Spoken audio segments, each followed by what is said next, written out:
अस्सलाम वालेकुम। आज हम अपना जो सेकंड लेक्चर है वो कंटिन्यू करेंगे और सेकंड लेक्चर में हम जो है कंप्यूटर साइंस का जो 10th क्लास के स्टूडेंट्स हैं उनके लिए है, तो वहीं से हम आगे कंटिन्यू करेंगे। Integrated development environment. कि इंटीग्रेटेड डेवलपमेंट एनवायरनमेंट क्या होता है? एक ऐसा सॉफ्टवेयर जिसके ज़रिए से हम programming environment to facilitate programmers, यानी कि जो प्रोग्रामर्स होते हैं, जो प्रोग्राम लिखते हैं, जो कोड लिखते हैं, जिनको जो कोड लिखते हैं उनको कोडर भी कहा जाता है, प्रोग्रामर भी कहा जाता है। वो जिस सॉफ्टवेयर के ऊपर लिखते हैं उसको हम IDE कहते हैं और उसको इंग्लिश में हम ये इंटीग्रेटेड डेवलपमेंट एनवायरनमेंट है। ये भी मैट्रिक के बोर्ड के पेपर्स में आता है। What is IDE? ये तो उसका एक सवाल का जवाब है कि IDE क्या होता है। एक ऐसा सॉफ्टवेयर जो प्रोवाइड करता है, क्या प्रोवाइड करता है? Programming environment. एक प्रोग्रामिंग एनवायरनमेंट यानी कि प्रोग्राम लिखने के लिए एनवायरनमेंट एक जगह फराहम करता है, एक हिस्सा फराहम करता है, ऐसी जगह जहाँ पे प्रोग्रामर्स को वो फैसिलिटेट करें कि वो कुछ लिख सकें और उसके बाद उसको एग्जीक्यूट कर सकें। It's called as an integrated development environment. अब ये बेसिकली IDE जो है ये क्या चीज़ है? IDE एक ऐसा यूज़र GUI यानी कि ग्राफिकल यूज़र इंटरफेस है जिसके ज़रिए से जैसे कि कोई कंप्यूटर स्क्रीन है, कंप्यूटर स्क्रीन पे बैठ के हम जो है अपने टेक्स्ट एडिटर के ज़रिए, टेक्स्ट एडिटर के जिस पे आप टेक्स्ट लिख सकते हैं, जिस पे आप कोड लिख सकते हैं वगैरह, विंडोज़ और बटन की मदद से आप उसको इनपुट प्रोवाइड करते हैं। उस IDE उसके ऊपर प्रोसेस करता है और उस प्रोसेस करने के बाद वैसे एक आउटपुट जनरेट करता है और उसके बाद प्रोग्राम एग्जीक्यूट हो जाता है। ये हमारा IDE यानी इंटीग्रेटेड डेवलपमेंट एनवायरनमेंट जो है वो काम करता है। अब उसमें इसके कुछ फेजेस होते हैं। सबसे पहला फेज़ क्या होता है? हम राइटिंग करते हैं, कोड लिखते हैं। उसके बाद नेक्स्ट क्या होता है? कोड लिखने के बाद हम कोड लिखने के बाद हम उसमें देखते हैं, एग्जीक्यूट करते हैं। उस कंप्यूटर प्रोग्राम जब कंप्लीट होता है तो एग्जीक्यूट करते हैं कि आया कि इसमें कोई एरर वगैरह तो नहीं है, तो वो एरर चलते हैं।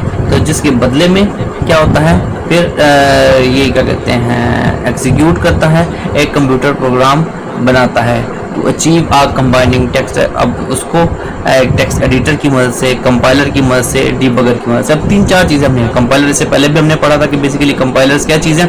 कंपाइलर्स बेसिकली वो हैं जो कि हर प्रोग्राम को कंपाइल करता है, टेस्ट करता है। डिबगर लाइन बाय लाइन करता है, कंपाइलर जो होता है वो पूरे प्रोग्राम को डिबग करता है, उसमें एरर ढूंढता है। उसमें 2 तरह के एरर्स होते हैं, एक होते हैं लॉजिकल एरर्स और एक होते हैं सिंटैक्स एरर। लॉजिकल एरर्स यानी कि पूरे प्रोग्राम के अंदर उसकी लॉजिक्स में कोई एरर आ जाए तो उसको हम लॉजिक एरर कहते हैं। जैसे कि अगर हमने 1 जमा 2 1 + 2 = 3, ये इसकी एक लॉजिक है कि हमने 1 और 2 को जमा करेंगे तो 3 आएगा, लेकिन अगर 1 या 2 को जमा करें तो जवाब 3 नहीं जबकि 4 आए तो फिर इसका मतलब है ये लॉजिकल एरर है, यानी कि उसकी लॉजिक्स में कोई एरर है। जो लॉजिक्स बनाई गई हैं उसमें एरर है, गलती आ गई, उसको ऐसी गलती को हम लॉजिकल एरर कहते हैं। और ये एरर तब तक रिमूव नहीं होता जब तक कि हम उसकी देखेंगे कि हमने उसमें क्या मिस्टेक की है।